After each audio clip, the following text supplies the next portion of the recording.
저는 오늘 출애굽기 20장 1절에서 6절의 말씀을 가지고 우상을 섬기지 마라 하는 제목으로 함께 은혜를 나누려고 합니다. 이 설교는 제가 명절 때마다 1년에 2차례씩 하죠. 왜냐하면 명절이 되면 예수를 잘 믿는 사람들도 우상을 숭배하는 사람들이 참 많아요. 가서 조상제사라고 해서 가서 절하는 사람들이 참 많아서 1년 동안 신앙생활 참 잘하고 한 번에 엎어버리는, 신앙생활 한 번에 다 엎어버리는 그런 분들이 종종 있어서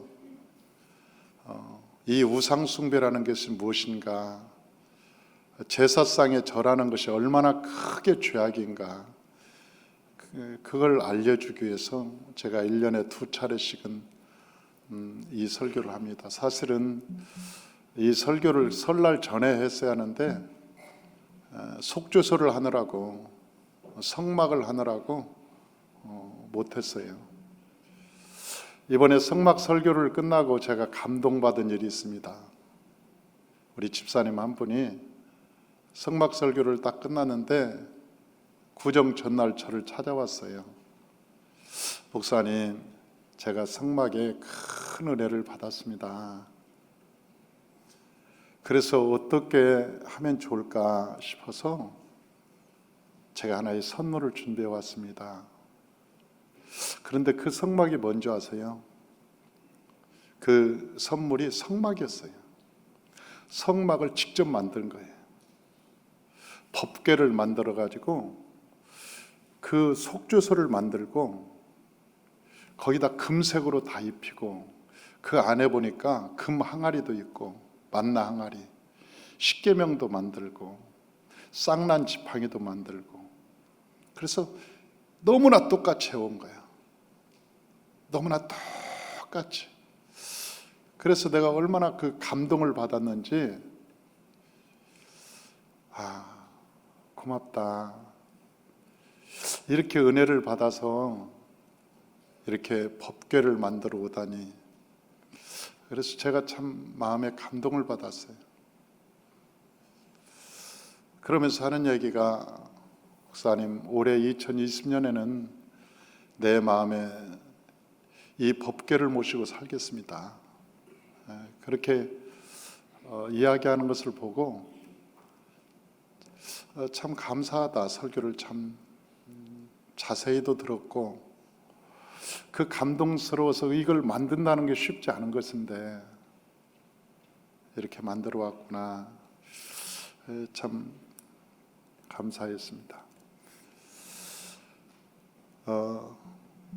우리가 마음의 법궤를 모시고 사는 사람들, 성전을 우리의 심령에 건축한 사람들은 세상 사람과 다르게 산다는 것이죠. 어느 부부가 살았습니다. 사이가 매우 좋았죠. 정말 아내는 남편에게 참으로 잘했습니다. 정말 헌신된 아내였습니다. 그런데 어느 날 그 아내가 하는 얘기가, 여보, 오늘은 내가 외박 좀 해야 될 것 같아요. 그래, 왜? 그러니까 그 아내가 하는 얘기가, 내 애인이 미국에서 왔대요. 그러니까 그 애인하고 오늘 호텔에 가서 자고 와야 될 것 같아요. 만약 그렇게 얘기한다면 그 남편은 뭐라고 얘기할까? 아마 그럴 거예요. 100에 90, 아니 100이겠죠. 100에 100은 네가 그 남자가 그렇게 좋으면 살아. 왜 나하고 사냐? 네가 옛날에 그 애인 못 잊고 그렇게 가서 하룻밤 살고 뭐 지내고 그러려면 아예 가서 살아야지. 그러면서 보내겠지, 화가 나서. 우리가 1년 동안 신앙생활 하나님의 신부로서, 하나님의 신부로 잘 살다가 어느 날 설날 되면, 추석날 되면 제사상에 덥석덥석 절하면 하나님이 우리를 볼 때 뭐라고 보겠다? 그래 1년 동안 나하고 살고 꼭 제삿날은 그놈하고 사냐. 이게 음란한 것이거든요. 성경에는 이게 간음한다고 그랬어요. 음란하고 간음하는 것이라고 얘기했거든요. 그래서 그 하나님이 질투하는 하나님이시라 굉장히 질투하신다고 말씀하셨어요. 우리가 평상시에 하나님을 섬긴다고 하고 봉사도 하고 예배도 드리고 헌금도 하고 뭐 여러 가지 했지만 추석날, 설날, 명절이 되면 한꺼번에 엎어버린다는 거예요. 신앙을. 그래서 하나님께서는 이걸 굉장히 경계하시는 거예요. 사탄은 어떻게 하든지 우리에게 법을 어길게 하려고 합니다. 그래서 사탄은 불법자라고 얘기하잖아요. 불법. 하나님께서 우리에게 주신 것이 뭐냐면 법을 주셨어요. 법을. 이 나라에 법을 주셨어요.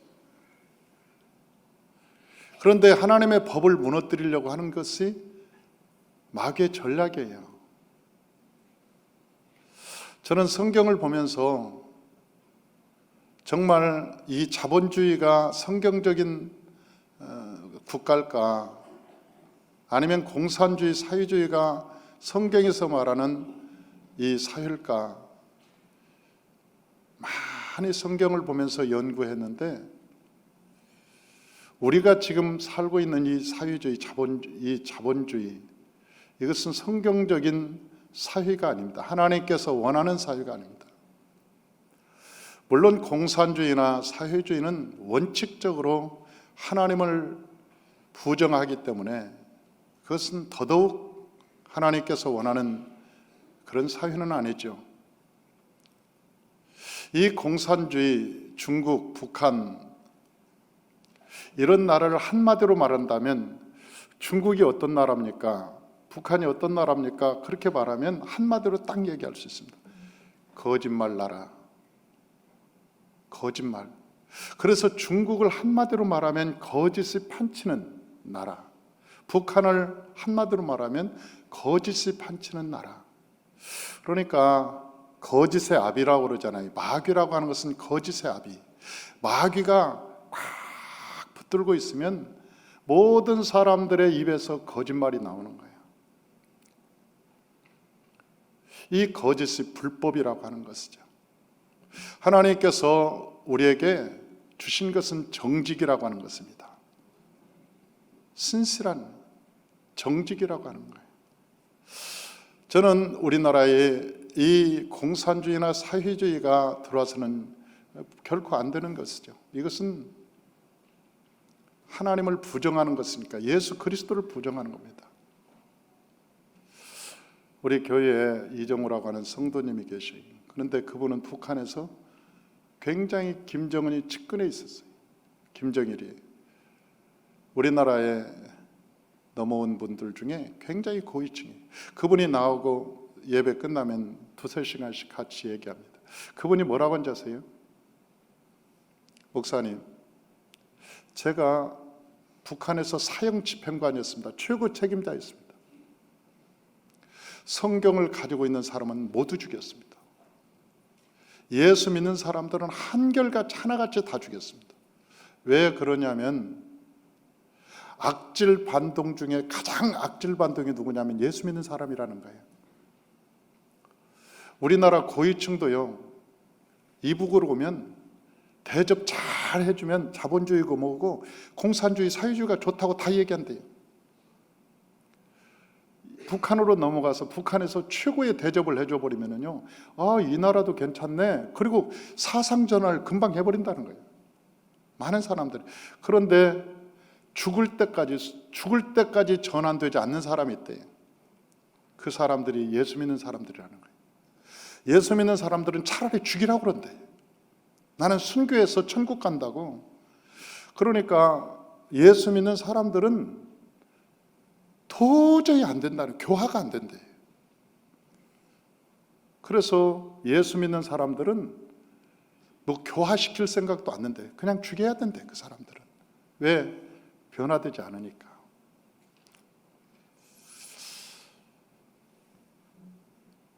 그런 얘기를 합니다. 그러니까 그건 안 되는 거죠. 나는 이 나라가 자본주의, 우리나라의 그 삼성이나 현대나 LG나 우리나라의 큰 기업들을 통해서 이 나라가 이렇게 성장했습니다. 나라의 국력이 이렇게 커지고 대외 신은도가 커지고 이 백성들의 수준이 굉장히 올라갔습니다. 굉장히 자랑스러울 만한 것이죠. 우리가 그 기업에 대해서 얼마나 감사하고 고맙고 우리가 감사할 일이 모릅니다. 그러나 우리가 성경적인 기업가는 뭐냐면 롯데가 그만큼 커졌으면 이 작은 롯데마트를 만들어 가지고 마을 구석까지 동네까지 작은 구멍가게까지 만들어 가지고 이 서민들의 시장을 잠식해버리는, 그건 또 다른 자본의 폭거죠. 삼성이라는 그곳에서 이마트를 만들어서 그 동네의 작은 이마트까지 만들어서 그 서민들의 경제를 잠식해버리고, 우리가 중소기업과 함께 살아가야 되잖아요. 우리 사회의 건강성이라고 하는 것은요, 사회의 건강성이라는 것은 모든 사회가 함께 잘 사는 나라, 함께 행복한 나라를 하나님께서 만들어가라고 우리가 희년제도도 만들고 안식년제도도 만들었거든요. 너희가 고착화시키지 마라. 부에 고착화시키지 말고 우리가 순환되어서 다시 출발할 수 있도록, 모든 인생은 새로운 출발을 할 수 있도록 우리가 만들어라. 그러니까 우리의 대기업들이 굉장히 우리가 성장해서 나라의 국력도 성장하고 이 나라의 발전에 이바지한 것, 우리가 박수 칠 만한 것이고 우리가 감사할 일입니다. 그러나 여러분, 중소기업에 우리가 하청을 줄 때 감가 계산을 않고 인건비만 따먹으라고 하고, 만약 일감을 주고 그 일거리, 그 일을 해서 몇 푼 남는 것까지 다 조사해가지고 그 일감을 주면 그 사람들이 기계를 샀을 때 나중에 기계가 해년마다 그것이 시대가 지나고 또 기계가 닳아갈 텐데, 못 쓰게 될 텐데, 그러면 기계를 살 때 되면 그 기계가 살 돈이 없는 거예요. 왜? 인건비 가지고 사느라고 그 저축할 여력이 없는, 연구할 수 있는 여력이 없는 거예요. 대기업에서 하청을 줄 때 그런 여력이 없이 주니까 이 중소기업 건강한 허리가 다 무너져 버리는 거예요. 어떤 사람 또 무너지면 다른 사람 경쟁시켜서 또 다 핏바라 뽑고 또 하고, 만약 과연 이것이 성경적인 윤리관과 기업관일까? 성경에서 말하는 자본주의일까? 그건 생각하면 또 다른 문제예요. 기업가는 기업가의 정신이 있어야 돼요.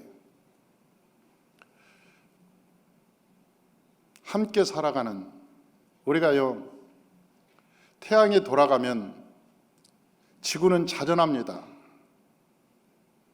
태양이 돌아가면, 태양이 돌면 지구는 스스로 자전해요.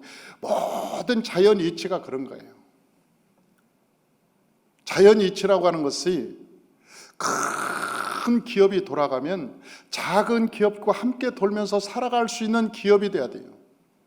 이것이 성경에서 말하는 기업입니다. 자본주의. 성경에서는 능력 있는 사람은 잘 살고 능력이 없는 사람은 못 살 수 있어요. 그러나 그 다음 세대는 똑같이 출발해라. 그래서 그게 희년제도를 만들어 놓은 거예요. 그게 대물림되지 않고 새롭게 출발할 수 있는 계기를 만들어주는 것.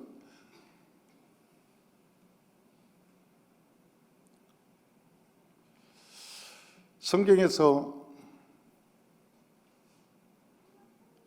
하나님께서 우리에게 법을 주셨잖아요. 그 법이라고 하는 것은 사회법을 주셨어요.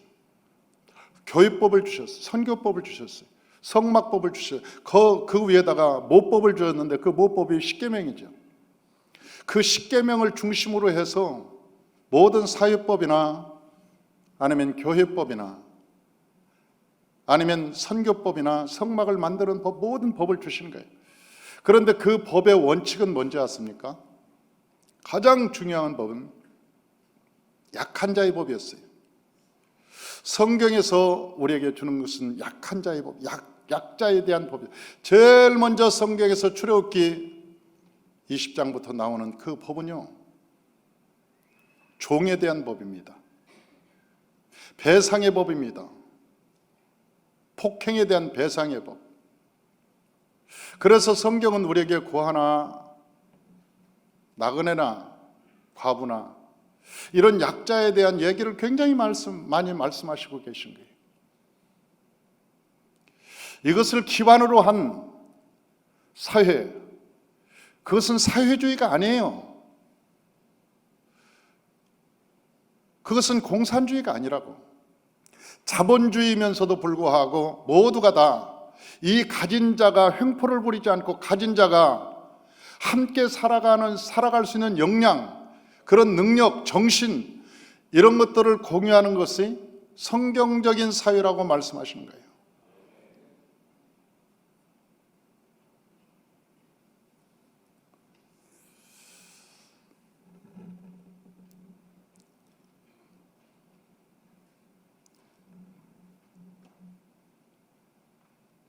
만약에 자본주의라고 해서 있는 자가 갑질하는 형태, 그것은 또 다른 돈을 가지고 하나의 노예를 만드는 거예요.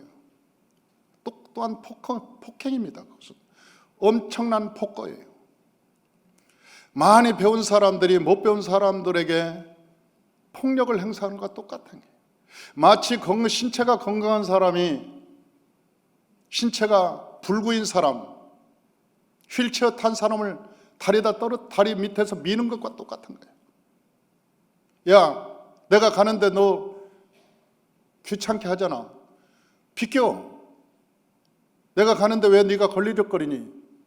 장애인들 휠체어 다리 밑으로 다 떨어뜨리고, 나 빨리 달려야 돼. 나 시속 120km 달려는데 왜 네가 거추장스럽게 내 앞에 막고 있어? 지식을 가졌던, 육신의 건강을 가졌던, 돈을 가졌던, 이 세상의 권세를 가졌던, 만약 그 사람들이 그러한 행태로 살아간다면 그것은 폭력이지. 여러분, 정상적인 것은 아니라고 하는 거예요. 하나님께서 우리에게 지혜를, 지식을 줄 때는 그걸 섬기라고 주신 거예요. 하나님께서 물질을 주신 것은 섬기라고 주신 거예요. 그래서 하나님께 기도할 때 나를 위한 기도가 아니라 우리를 위해서 기도해야 되는 것입니다. 이 공동체를 위해서, 이 나라의 민족을 위해서. 하나님, 내가 기도할 때 나한테 복을 하나님께서 쏟아 부어서 나만 잘 먹고 잘 살게 해주십시오, 그런 기도가 아니라 우리 안에 하나님의 의가 일어나는, 우리의 공동체 가운데 하나님의 의가 일어나고 하나님의 축복이 나타나는, 그게 기도라는 거예요. 십계명, 그 주기도문에도 우리들의 죄를 우리들에게 죄진 자를 사하여 준 것 같이 우리의 죄를 사하여, 우리라고 하는, 우리. 여러분, 이스라엘에는 대속죄일이 있습니다. 그래서 우리의 죄, 이스라엘 공동체의 죄를 위해서 하나님의 제단에 올라가는 거예요. 우리들의 죄.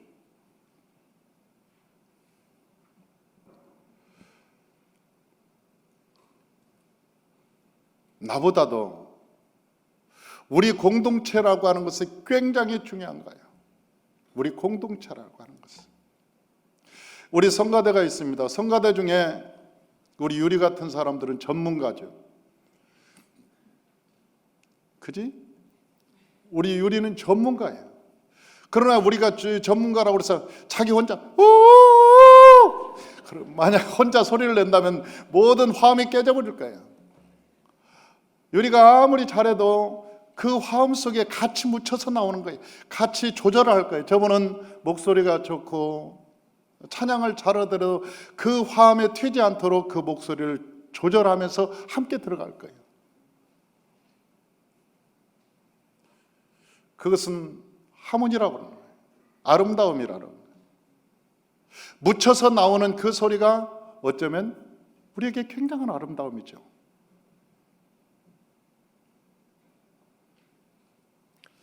사랑하는 성도 여러분, 신천지를 왜 이단이라고 하는지 아세요?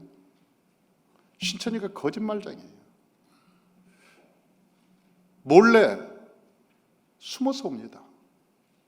여러분, 떳떳하면 자기가 신천지라고 해야지. 그게 숨기는 거예요. 거짓말하는 거예요. 아니라고 그래요. 그리고 자꾸 와서 속여서 막 접근합니다. 마치 이건 여우가, 이건 여우도 아니고 이건 무슨 조용히 들어. 그리고 막 조용히 얘기하고 그 다음에 들켜도 아니라고 발뺌하라는 거예요. 나는 아니라는 거예요. 신천지가 아니라는 거예요. 아니 그렇게 떳떳하지 못하고 여러분 그렇게 속이고 그런데도 불구하고 그 거짓말 마지막까지 성경을 가지고 거짓말하다가 그 마지막에 가면 이만희가 보혜사 하나님이라고 얘기하는 거 아니에요. 거기까지 속여서.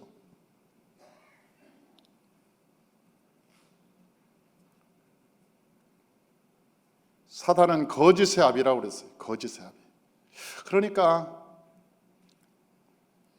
거짓말을 제일 좋아하는 게 뭐냐면 사단의 종이에요. 사단의 종. 마귀의 종들이 거짓말을 가장 좋아하는 거예요. 그래서 하나님께서 우리에게 디도서의 2장 14절에 말씀하고 있습니다. 우리 디도서 2장 14절 우리 주보를 보고 한번 같이 읽어보십시다. 그가 우리를 대신하여 자신을 주심은 모든 불법에서 우리를 속량하시고 우리를 깨끗하게 하사 선한 일을 열심히 하는 자기 백성이 되게 하려 하심이라. 아멘. 불법이라는 것은 무엇인지 아십니까? 거짓말이에요. 이 거짓말에서 너희를 꺼내려고 한다는 거예요. 그런데 거짓말이 성행하면 사랑도 식어져. 하나님의 사랑이 식어져요. 마태복음 24장 12절 다 같이 한번 읽어보죠. 불법이 성함으로 많은 사람의 사랑이 식어지리라. 그렇게 말씀하셨어요. 사랑이 식어지는 거예요. 진짜예요.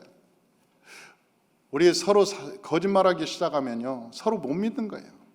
진짜 사랑함이 없어져요. 그래서 진정한 사랑은 진실함에 있는 거예요. 진실함에. 사랑하는 성도 여러분, 저와 여러분이 하늘의 은혜, 하늘의 은사, 이것은 진실함인 거예요. 저와 여러분이 그 심령 깊은 곳에 진실함이 계시길 주 이름으로 축원합니다. 우상을 왜 하나님께서 우상을 그렇게 섬기지 말라고 얘기하느냐? 마귀는 우상을 섬기라고 얘기합니다. 그런데 하나님은 마귀를 이 우상을 섬기지 말라고 그래요. 왜? 다 같이 망하기 때문에 그러는 거예요. 우리나라의 역사는 5,000년의 역사를 가지고 있습니다. 그런 역사를 가지면서도 언제나 수상을 섬기는 나라였습니다. 그래서 800년이나 침략을 받아 속국처럼 살았습니다. 5,000년 역사 동안 100년 동안을 침략이 없었다? 그런 시간이 여러분 있었는지 한번 살펴보십시오. 우리나라 역사 속에. 우리 일제 36년 6.25 전쟁 이후에 지금 7, 80년 되면서 이 긴 시간 동안 평화의 시대가 계속 있었던 역사가 우리나라 역사에 몇 번이나 있는지 한번 찾아보십시오. 없습니다. 이렇게 길게 평화를 유지하고 외적의 침입이 없었던 때가 없습니다. 이것은 하나님의 특별한 역사입니다. 하나님을 섬기는 백성들, 우리가 하나님께 예배를 드리고 이 민족이 새벽 예배를 드리고 십자가 앞에서 날마다 여호와의 백성들이 하나님께 부르짖고 믿으며 나아갈 때 하나님이 주시는 선물이요 은혜요 축복입니다.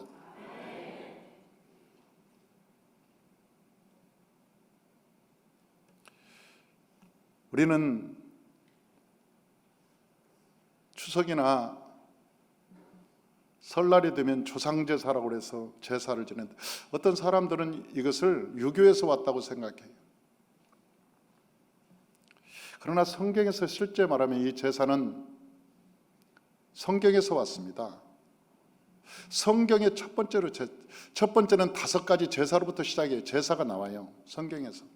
레위기에 보면 속죄제, 속건제, 소제, 번제, 화목제 5가지 제사가 나오는데 모두가 다 이스라엘 백성들이 제사를 드렸어요.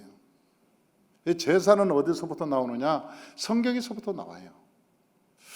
그런데 그 제사가 성경 레위기 전에 이미 노아가 이 세상에 나와서 셈과 함과 야벳이 있었는데 그 아들 셋이 있었는데 그 중에 함으로부터 제사가 시작됩니다. 함의 후손 중에 니므롯이라고 하는 사람이 태어나서 천하통일을 시켰습니다. 그리고 저 스날산에 바벨탑을 쌓았죠. 그런데 니므롯이 죽고 말았어요. 그때 당시 니므롯이 최초의 영걸, 대단한 명성이었습니다. 천하통일시키고 황제가 되었으니까 최초의 영걸이라고. 니므롯이 죽고 나서 나중에 그 마을에 사람들이 모이기 시작했습니다. 왜 모인지 아십니까? 우리 아들도 니므롯과 같은 아들 태어나게 해주세요. 신혼부부들이 아기를 결혼하면 니므롯 동네 와가지고 우리도 아들 낳으면 니므롯과 같은 아들 낳게 해주세요. 그렇게 기도하는 거예요. 그런데 그때 당시 세라 스미스가 그 어머니였는데 니므롯을 딱 안고 있는 거예요. 그것이 나중에 아세라가 바알을 안고 있는 바알 신앙의 시초가 됩니다. 처음에 와서 빌기만 했겠죠. 그러다 좀 정성을 더하기 위해서 그 제단에 나중에 돈도 갖다 놓고 떡도 갖다 놓고 과일도 갖다 놓고 그것이 제사가 되는 거예요. 점점 커지면서 제사가 됐어요. 그런데 제사, 우리나라의 유교적 제사는 언제 드리는지 아십니까? 밤 자정에. 지금은 뭐 약식으로 돼 있어가지고 뭐 일찍 드리고 8시에도 드리고 뭐 형제들 모이면 일찍 드리는 진짜 제사는 자정에 드립니다. 1시간이 이쪽 날도 아니고 저쪽 날도 아니고 아주 중간에 땡 할 때 드리는 거예요. 그리고 소리 없이 드려야 돼요. 조용히. 왜? 들키면 맞아 죽으니까. 하나님 몰래 드리는 것이 제사였습니다. 이쪽 날도 아니고 저쪽 날도 아닌 그 중간에 하나님 몰래 조용히 들킬까 봐 드리는 것이 마귀의 제사였어요. 마귀들의 제사.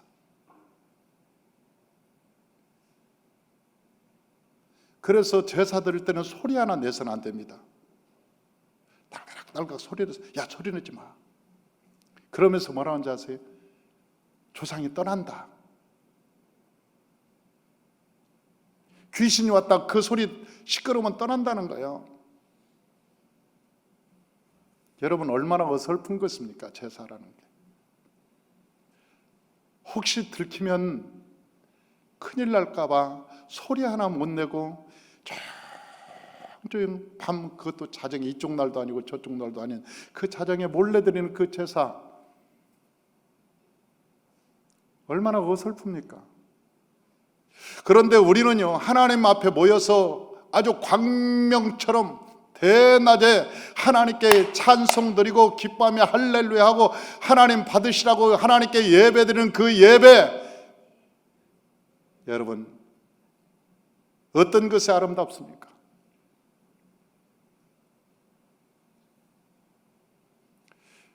저와 여러분들이 예배로 하나님께 영광을 돌리시기를 주의 이름으로 축원합니다. 할렐루야.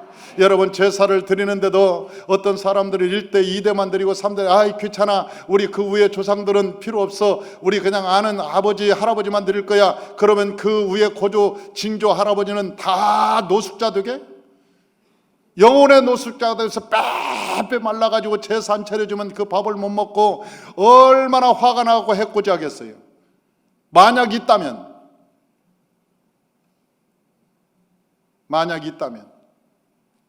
여러분, 그 조상들은 밥을 못 먹고 제사 안 지내줘서 얼마나 화가 나서 분노로 그 가정을 멸망시키겠냐고. 여러분, 그런 어리석은 우리나라요. 임금은 옛날에 조상들에 안 지냈습니다. 임금은. 우리나라의 임금 역사 한번 보세요. 우리나라 한국 역사의 임금들이 어떻게 제사를 지낸다. 임금은 조상전을 제사를 안 지냈어요. 영의정, 좌의정 정도 되면 산천에다 제사를 드렸습니다. 그리고 임금은 하늘의 제사를 드렸어요. 그래서 우리가 사람이 죽어서 조문 갈 때 대통령은 절대로 절하지 않아요. 딱 서서 묵념만 하지. 대통령이 그걸 법을 모르는 사람이 엎드려서 이렇게 하고 절하지, 절대 대통령은 허리를 굽히지 않고 딱 조화를 딱 드리고 딱 서서 있는 거예요.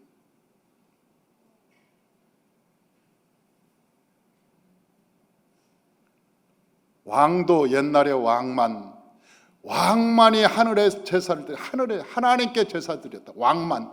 그러나 저와 여러분은 왕 같은 제사인 줄 믿습니다.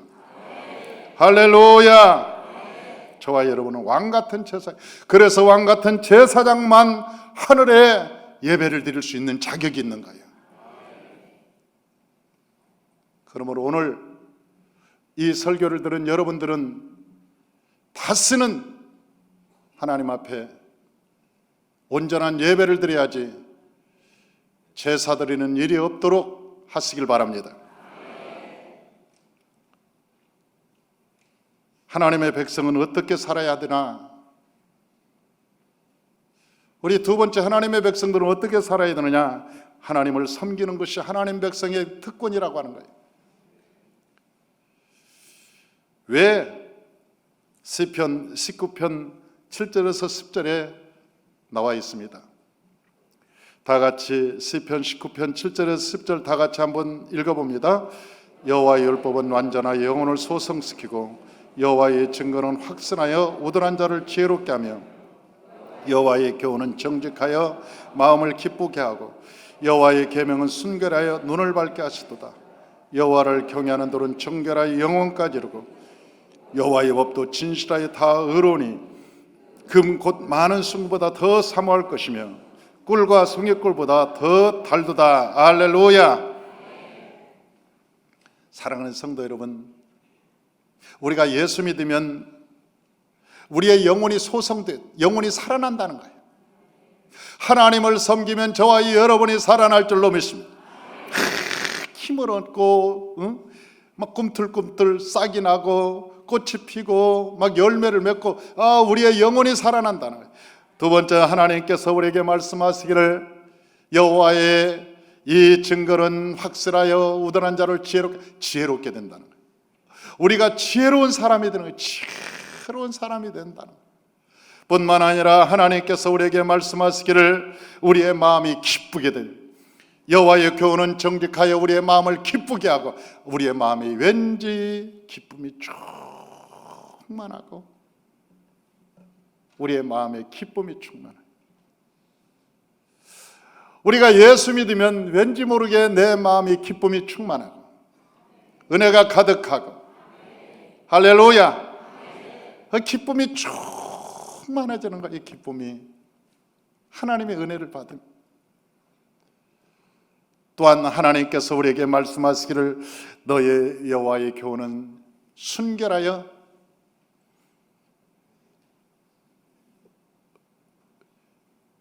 눈을 밝게 하도다. 여호와의 계명은 순결하여 눈을 밝게, 영적인 눈이 열린다는 거예요. 우리의 영적인 눈이 열려요. 그래서 하나님 믿는 사람들은 영혼이 소성하고 마음이 기쁘고 영적인 눈이 떠지고 지혜롭게 되고 그런 놀라운 일들이 일어난다는 거예요. 할렐루야. 시편 139편 16절에 보니까 하나님의 말씀은 지혜가 생명이 있고 지혜가 생기게 된다고 말씀하셨어요. 저와 여러분이 하나님을 섬김으로 저와 여러분의 영혼이 살아나길 바랍니다. 지혜가 있으시길 바랍니다. 마음의 기쁨이 충만하시길 주의 이름으로 축원합니다. 할렐루야. 영적인 눈이 열려지시길 주의 이름으로 축원합니다. 우상을 섬기지 않고 하나님을 섬기면 이런 하나님께서 은혜를 주신다 그랬어요. 하나님께서 왜 우리에게 우상을 섬기지 말라고 그랬는가? 다 같이 따라서 합시다. 천대까지 복을 받기 때문에, 천대까지 복을 받기 때문에, 할렐루야. 천대까지 복을 받아요. 예수 잘 믿는 사람은 갈수록 얼굴이 달라지고 막 기쁨이 달라지고 달라져요. 자꾸 달라져요. 삶이 달라지고.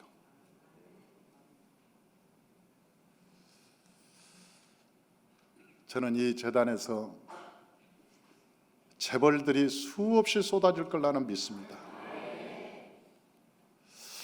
저는 그 모세 오경을 하면서 내가 철저히 하려고 했어요.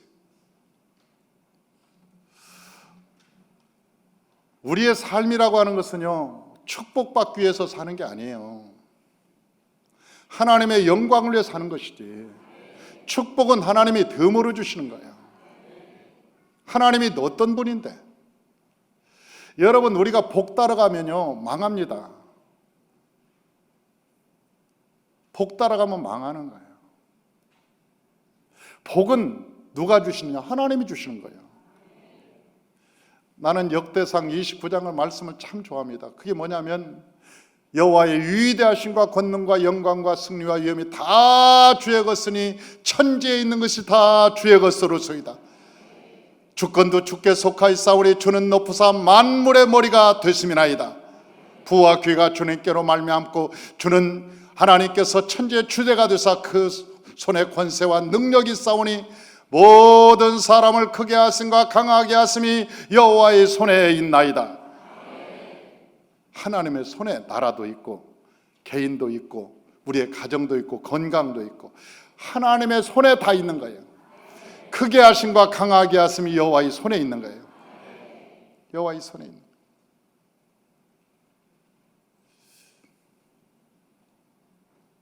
하나님, 우리가 모세 오경 이 훈련을 통해서요 철저히 훈련하고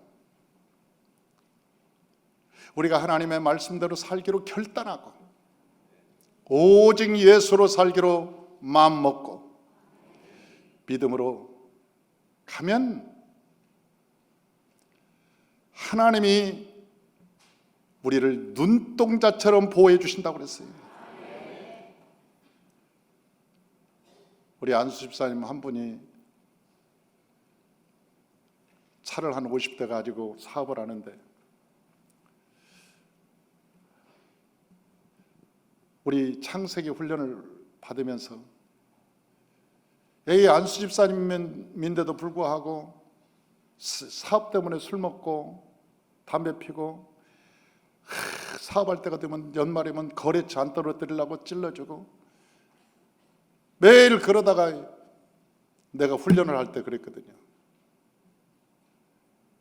우리 사업하다가 망하자. 응? 하나님 뜻대로 살다가 망해보는 거지 뭐. 망해보는 것도 하나님의 뜻이다. 그것도 한번 망해보는 것도 경험이야. 하나님 뜻대로 살다가 망하면 망하는 거지. 한번 그대로 살아보자.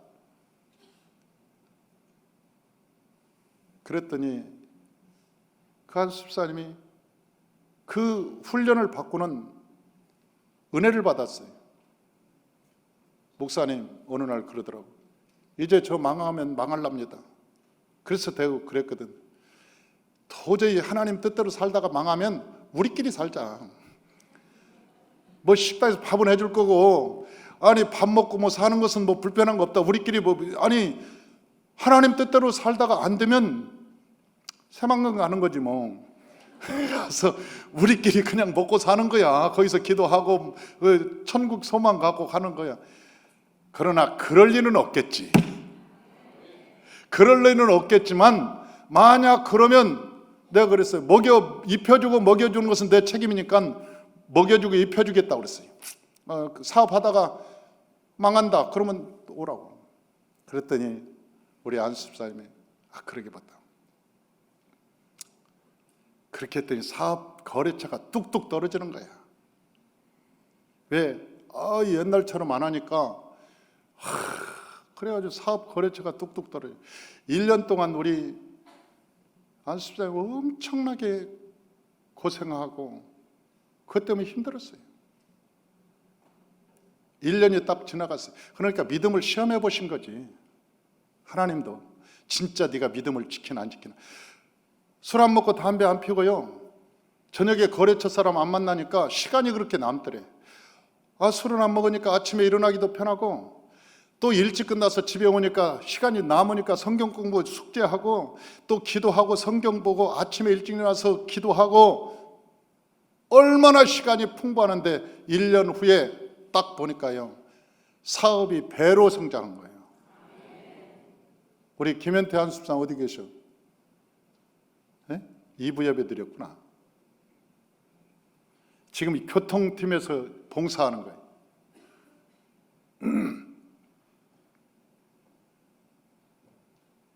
우리 성도님들은요, 이 훈련 받으면서 세상을 끊어갑니다. 세상을 세상적인 방법으로 살지 않겠다고 결단한 사람들이 여기 모인 줄로 믿습니다. 우리는 세상을 살아갈 때 트릭을 쓰지 않고 살아가겠다고 결단한 사람들입니다. 하나님이 새파랗게 살아계시면 우리를 통해서 역사할 거라 우리는 믿는 거예요. 하나님이 믿어지지 않으면 트릭을 쓸 거고 거짓을 행할 거고 여러분 세상적인 방법으로 할 거고, 하나님이 진짜 믿어지면 하나님의 말씀대로 살아보자는 거예요.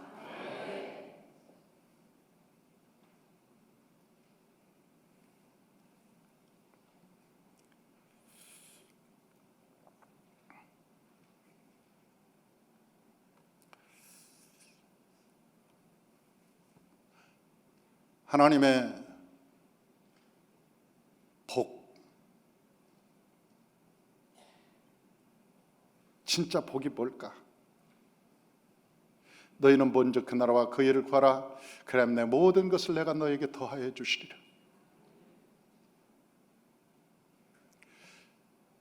너희가 제일 먼저 구해야 될 것이 뭔지 아세요? 그 나라와 그 의, 그 의가 어디 있느냐는 거야. 교회 와서 일하는 거? No. 교회 와서 봉사하는 거? No. 전도하는 것? 그게 의가 아닙니다. 예수님께서 너희는 먼저 그 나라와 그 의를 제일 퍼스트라고 그랬어요. 퍼스트. 그러니까 제일 먼저 구해야, 너희가 예수 믿으려면, 너희가 예수 안에 왔으면 제일 먼저 구해야 될 것이 먼저 그 나라와 그 의를 구하라. 사람들은요, 목회자들은 그 의를 모르니까 야, 교회 와서 일하는 것이 의인 줄 알아. 하나님 앞에 와서 막 성경 공부하고 그것이 의인 줄 알아요. 봉사하고 전도하고. No, 성경에는 그렇게 말하고 있지 않아요. 의는 죄와 반대되는 개념입니다. 의와 죄가 반대되는 개념이에요. 그런데 죄가 의가 되려면은요, 의는 십자가 위에 볼 수 있는 곳이, 이 세상에 의는 없어요. 의는 없나니 단 한 사람도 없다고 그랬으니까 이 세상에 의는 없는 거예요. 그 의를 찾으려면 십자가에서 찾아야 돼요. 그런데 십자가에서 어떻게 찾아야 되느냐? 그 죄가 의가 되려면 십자가에서 흘리신 예수의 피로 죄가 씻음받아야 의가 되는 거예요. 예수님이 흘리신 예수의 피로, 보혈로 너희의 죄가 씻어졌냐? 그래야 의가 될 수 있다. 그래서 우리가 예수 믿으면 제일 먼저 하나님께 기도해야 될 것은 철저히 지난 날을 회개하고 하나님 앞에 죄사함 받아야 되는 거예요. 하나님께서 우리 마음에 죄사함을 주셔야 되는 거예요. 그러면 그의 나라와 그 의라고 얘기할 때 그의 나라는 천국을 의미하는 것입니다. 우리가 죄사함 받을 때 우리의 심령에 임하는 하늘나라, 천국, 죄사함 받은 사람의 마음은요 천국에 있는 거예요. 그래서 그 사람들을 오른밤을 태면 왼밤을 돌려대고 속옷 달라면 걷어주고 오리를 갈라면 침례를 갈 수 있는 능력이 있는 거예요. 그런데 죄사함이 없는 사람한테 교회를 자꾸 완장 채워주면서 교회를 시켜보십시오. 뻑하면 시험 들고 뻑하면 넘어지고 뻑하면 원망불평하고, 왜? 그 마음에 천국이 없으니까.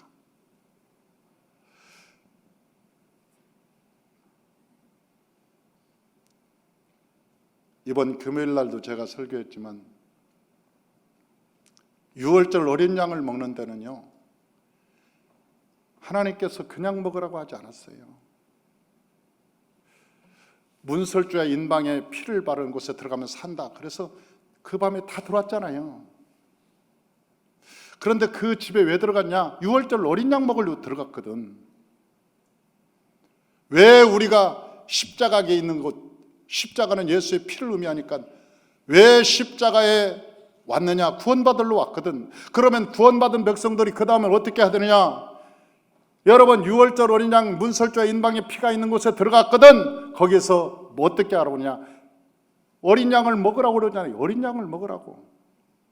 구워서, 불에 구워서 먹으라고 그랬어요. 그런데 먹으려면 출애굽기에 뭐라고 나와 있어요? 먹으려면 어떻게 하라고? 할례를 받고 먹으라고 그랬어요.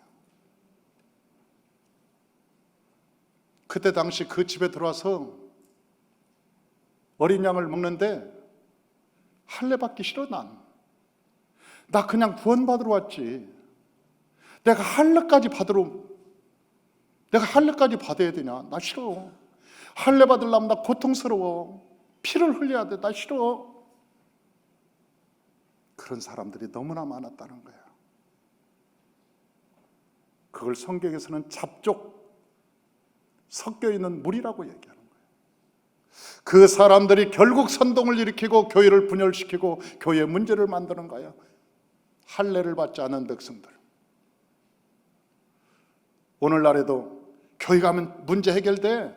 교회 가면 축복받아. 교회 가면 일 잘 돼.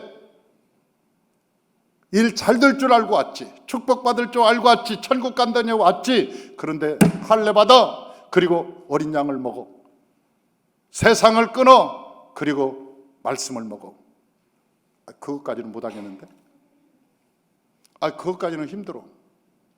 아니, 나 구원만 받고 문제 해결 받으려고 왔지. 내가 할례 받으려고 왔나? 세상 끊으려고 왔나? 그냥 세상적으로 이렇게 살기가 좋은데?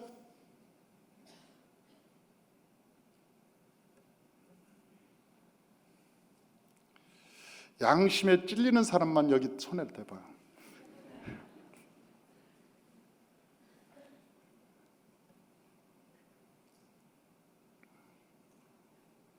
선거 때가 되면 표어대로 이 교회 저 교회 다니는 철새들이 너무나 많습니다. 그 사람들한테 당신 할례 받아. 육신의 옷을 벗어. 몇 명이나 벗을 수 있을까? 몇 명이나? 그 사람들이 결국은 섞여 있는 물이 잡족들이 되어서 나중에 교회를 문제를 시키는 거예요. 그래서 교회는 철저히 두 판을 잡아야 되는 거예요. 할례를 받을 것인가? 아니면 그 섞인 무리가 그 공동체에서 누룩같이 번지기 전에 떼어낼 것인가?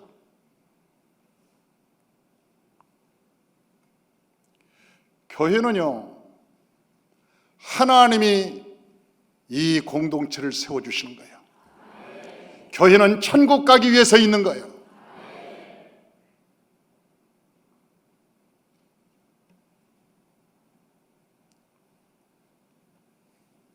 문제 해결된다고, 축복받는다니까, 다양한 방법으로 구원받는다니까. 애굽의 열재앙이 확 하고 지나갈 때, 야, 문설주와 인방에 피 바른 곳에 들어가면 살아, 가자. 그러니까 손잡혀서 온 사람, 마누라 따라온 사람, 친구 따라 손잡혀서 억지로 온 사람, 별의별 사람이 다 있었을까요?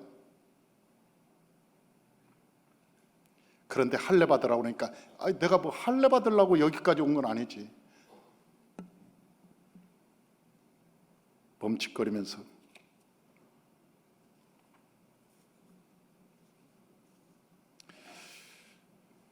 사랑하는 성도 여러분, 우상 숭배가 어디서부터 시작되느냐? 석가한테 절하는 것이 우상 숭배인 줄 아세요? 아니, 성경에서는 우상 숭배는 우리의 탐심이라고 그랬어요. 탐심, 욕심. 탐심으로부터 시작된다. 저는 이 교회가 얼마 되지 않아서 1만 성도가 될 거라고 확신합니다. 그러나 1만 성도가 되기 전에 만약 목회자인 제가 욕심을 부린다면 1만 성도의 꿈은 사라질 거예요. 제가 개인적인 욕심이나 탐욕을 품는다면 1만 성도는 그 꿈은 허황될 거예요. 만약 1만 성도가 된다고 해도 내 마음에 그런 욕심이나 탐욕이 있다면 하나님은 저를 결코 사용하지 않으실 거예요. 왜? 탐욕은 우상숭배니까. 탐욕 그 자체는 우상숭배. 우리의 성장, 우리의 교회의 성장, 부흥, 이런 모든 근거는 하나님의 영광에 있는 것입니다. 하나님께 영광이 있는 거예요. 하나님의 영광이 나타나게 하는 거예요. 내 이름이, 내 얼굴이 만약 그것이 목적이라면 그것은 위험한 장난이죠. 그것은 위험한 장난일 뿐입니다.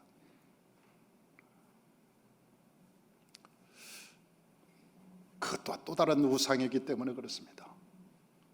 우리는 철저히 우상 숭배하지 않기 위해서 하나님께 죄사함 받아야 되는 것입니다.